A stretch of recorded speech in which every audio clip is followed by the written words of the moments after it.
আসসালামু আলাইকুম। আপনাদের মাঝে নতুন একটি মিনি ব্লগ নিয়ে আমি হাজির হয়ে গেলাম। আজকে প্রথম রমজানে কি করলাম, কি আয়োজন করলাম সেগুলো আপনাদের সাথে শেয়ার করব। এখানে চলুন দেখে আসা যাক কি করতেছি। এখানে আমি কিছু পেঁয়াজের বড়া, পেঁয়াজ দিয়ে ডাল দিয়ে কিছু বড়া ভেজে নেব।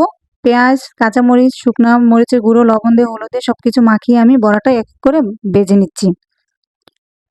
দেখতে পাচ্ছেন বড়াটা একদম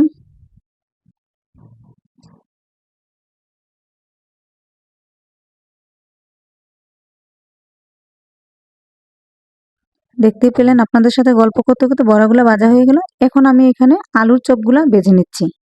এখানে আমি বেসনটাও আগে লবণ দিয়ে, হলুদ দিয়ে, মরিচের গুঁড়া দিয়ে সবকিছু দিয়ে আমি বেসনটাও গুলিয়ে এখানে এক এক করে চপগুলো, আলুর চপগুলা ভেজে নিচ্ছি।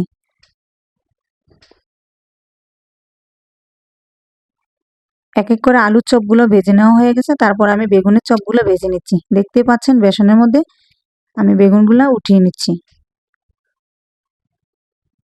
এক এক করে আমি বেগুনগুলা সবগুলো দিয়ে দিচ্ছি।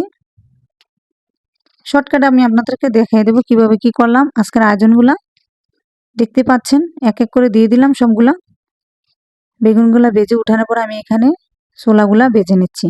আদা, রসুন, পেঁয়াজ কুচি যা যা লাগে আমি পরিমাণ মতো সবকিছু দিয়ে ছোলাটাও বোনা করে নেব। সবাই কিন্তু ছোলা বোনা করতে পারেন মোটামুটি। এখানে আমি তারপরে শেয়ার করলাম আজকের ব্লগটা কি করলাম। ছোলাগুলো এক এক করে উল্টিয়ে পাল্টে আমি নেড়ে চেড়ে ভাজা নেব, ছোলা বোনা করে নেব। দেখতে পেলেন, কিছু ধনিয়া পাতা দিয়ে নামিয়ে নেব। এখন